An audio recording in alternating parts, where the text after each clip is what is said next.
ಸಂಸಾರದಲ್ಲಿ ಜಗಳ ಇದ್ದೇ ಇರುತ್ತೆ. ಸೊ ಅದೇ ರೀತಿಯಾಗಿ ಸಂಸಾರದಲ್ಲಿ ಜಗಳ ಆಗಿದೆ. ನ್ಯಾಯಮೂರ್ತಿಗಳ ಎದುರು ಒಬ್ಬ ವ್ಯಕ್ತಿ ವಿಷ ಕುಡಿದು ಬಿಟ್ಟಿದ್ದಾನೆ. ಡಿವೋರ್ಸ್ಗೆ ಹೋಗಿ ವಿಷ ಕುಡಿದ ಬಳಿಕ ಆ ಜೋಡಿ ಒಂದಾಗಿದೆ. ಮುಂಚೆನೇ ಒಂದು ಮಾಡೋದಕ್ಕೆ ಸಿಕ್ಕಾಪಟ್ಟೆ ಪ್ರಯತ್ನ ಪಟ್ಟಿದ್ದಾರೆ. ಇವರಿಬ್ಬರು ಒಂದಾಗಿಲ್ಲ. ನ್ಯಾಯಮೂರ್ತಿಗಳ ಎದುರು ಯಾವಾಗ ಆ ವ್ಯಕ್ತಿ ವಿಷ ಕುಡಿತಾನೋ ಪಾಪ ಹೆಂಡತಿಯ ಮನಸ್ಸು ಕರಗಿ ಹೋಗ್ಬಿಟ್ಟಿದೆ. ಹಾಗಾಗಿ ಒಂದಾಗಿದ್ದಾರೆ. ಜಡ್ಜ್ ಎದುರೇ ವಿಷ ಕುಡಿದಿದ್ದಾನೆ ಈತ. ಪುತ್ತೂರಿನ 5ನೇ ಹೆಚ್ಚುವರಿ ನ್ಯಾಯಾಲಯದಲ್ಲಾಗಿರುವಂಥ ಘಟನೆ ಇದು. ಪುತ್ತೂರಿನ ಕಾವು ಮಣಿಯಡ್ಕ ನಿವಾಸಿ ರವಿ ಆತ್ಮಹತ್ಯೆಗೆ ಪ್ರಯತ್ನ ಪಟ್ಟಿರೋದು. ರವಿ ಹಾಗೂ ಆತನ ಪತ್ನಿ ವಿದ್ಯಾಶ್ರೀ ನಡುವೆ ಕೌಟುಂಬಿಕ ಕಲಹ ಶುರುವಾಗಿತ್ತು. 2 ದಿನಗಳ ಹಿಂದೆ ಪತ್ನಿಯ ಕುತ್ತಿಗೆ ಸುಕ್ಕಿ ಕೊಲೆಗೆ ಯತ್ನಿಸಿದ್ದ ರವಿ. ಸಂಪ್ಯ ಪೊಲೀಸ್ ಠಾಣೆ ಮೆಟ್ಟಿಲೇರಿದ್ದ ಗಂಡ ಹೆಂಡತಿ ಜಗಳ. ಹಾಗಾಗಿ ಇಬ್ಬರ ನಡುವೆ ವಿಚ್ಛೇದನದ ಮಾತುಕತೆ ಕೂಡ ನಡೆದಿತ್ತು. ಪುತ್ತೂರು ನ್ಯಾಯಾಲಯಕ್ಕೆ ಬಂದು ಜಡ್ಜ್ ಮುಂದೆ ವಿಷ ಸೇವನೆ ಮಾಡಿದ್ದಾರೆ. ವಿಷ ಸೇವನೆ ಬಳಿಕ ರವಿ ನ್ಯಾಯಾಲಯದಲ್ಲೇ ವಾಂತಿ ಮಾಡಿದ್ದಾನೆ.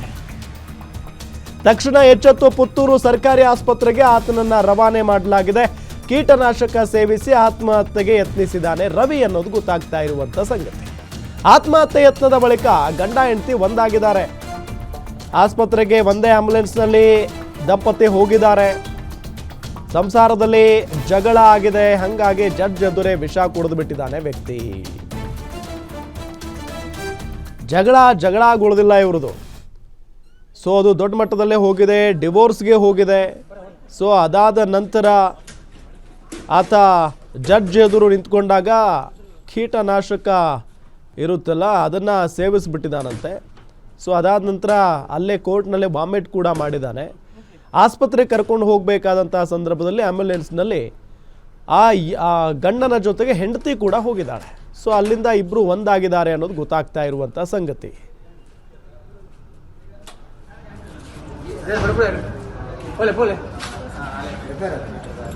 ಎಸ್, ಹೆಂಡತಿನೂ ಕೂಡ ಆಂಬ್ಯುಲೆನ್ಸ್ನ ಒಳಗಡೆ ಹತ್ತುತ್ತಾ ಇದ್ದಾರೆ ನೋಡಿ.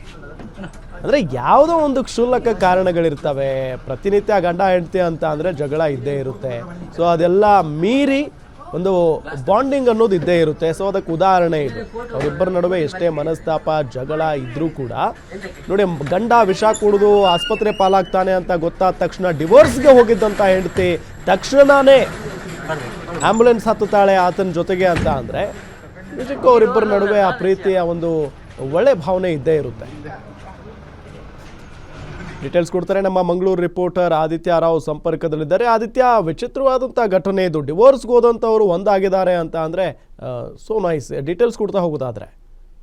ಖಂಡಿತವಾಗಿಯೂ ರಾಮ್, ಅಂದ್ರೆ ಈ ಘಟನೆ ನಡೆದಿರುವಂತದ್ದು ದಕ್ಷಿಣ ಕನ್ನಡ ಜಿಲ್ಲೆಯ ಪುತ್ತೂರು ತಾಲೂಕಿನಲ್ಲಿ ನಡೆದಿರುವಂತದ್ದು. ಅಂದ್ರೆ ಜಡ್ಜ್ ಮುಂದೆ ಏನು ಗಂಡ ಏನಿದ್ದಾನೆ ಆತ ವಿಷವನ್ನು ಸೇವಿಸಿ, ಅಂದ್ರೆ ಏನು ಗೇರು ಬೀಜಕ್ಕೆ ಸಿಂಪಡಿಸುವಂತಹ ವಿಷವನ್ನು ಸೇವಿಸಿ ಬಳಿಕ ಆಸ್ಪತ್ರೆಗೆ ತೆರಳುವಂತ ವೇಳೆ ಅಂದ್ರೆ ಆ ಗಂಡ ಹೆಂಡತಿಯರ ನಡುವೆ ಜಗಳ ಆಗಿತ್ತು. ಆ ಬಳಿಕ ಅವರು ನೇರವಾಗಿ ಪೊಲೀಸ್ ಸ್ಟೇಷನ್ ಮೆಟ್ಟಿಲೇರಿದ್ರು. ಇವತ್ತು ಆ ಗಂಡನಿಗೆ ಪೊಲೀಸರು ಠಾಣೆಗೆ ಬರಬೇಕು, ಜೊತೆಗೆ ಏನೆಲ್ಲ ನಿನ್ನ ಡಾಕ್ಯುಮೆಂಟ್ಸ್ ಗಳಿದೆ ಅದನ್ನು ತರಬೇಕು, ಅಂದ್ರೆ ಡೈವರ್ಸ್ ಅಪ್ಲೈ ಆಗಿರ್ಬೋದು, ಇನ್ನಿತರ ವಿಚಾರಗಳಿಗೆ ಗಲಾಟೆ ನಿರಂತರವಾಗಿ ನಡೀತಾನೆ ಇತ್ತು. ಅಂದ್ರೆ ಕ್ಷುಲ್ಲಕ ಕಾರಣಕ್ಕೆ ಗಲಾಟೆಗಳು ಆಗ್ತಾನೆ ಇತ್ತು. ಆ ಪ್ರಕರಣವಾಗಿ ಪೊಲೀಸ್ ಸ್ಟೇಷನ್ ಮೆಟ್ಟಿಲೇರಿ ಈ ಪ್ರಕರಣ ಮೆಟ್ಟಿಲೇರಿತ್ತು. ಬಳಿಕ ಡೈವರ್ಸ್ ವರ್ಗೂ ಕೂಡ ಈ ಪ್ರಕರಣ ಹೋಗಿತ್ತು.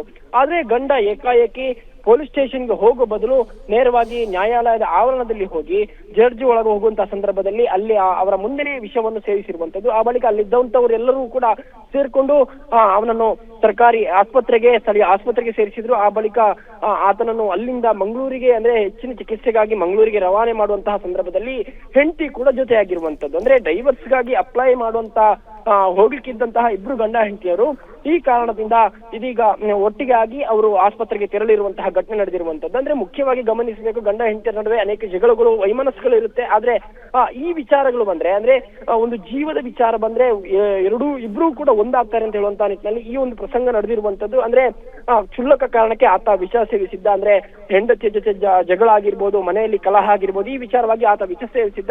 ಆ ಬಳಿಕ ಗಂಡ ಹೆಂಡತಿ ಪೊಲೀಸ್ ಸ್ಟೇಷನ್ ಮೆಟ್ಟಿಲೇರಿದ್ರು. ಆ ಬಳಿಕ ಏನು ಡೈವರ್ಸ್ಗೆ ಅಪ್ಲೈ ಆಗಿರ್ಬೋದು, ಇನ್ನಿತರ ವಿಚಾರವಾಗಿಯೂ ಕೂಡ ಒಂದು ಮಾತುಕತೆ ಇತ್ತು. ಆದ್ರೆ ಇದೀಗ ಈ ಘಟನೆಯಿಂದಾಗಿ ಅವರು ಇಬ್ರು ಕೂಡ ಅಂದ್ರೆ ಗಂಡನನ್ನು ಕರ್ಕೊಂಡು ಹೆಂಡತಿ ಆಸ್ಪತ್ರೆಗೆ ಹೋಗುವಂತ ಪರಿಸ್ಥಿತಿ ಎದುರಾಗಿರುವಂತದ್ದು. ಎಸ್, ಥ್ಯಾಂಕ್ ಯು ಆದಿತ್ಯ ತಮ್ಮೆಲ್ಲ ಮಾಹಿತಿಗಾಗಿ.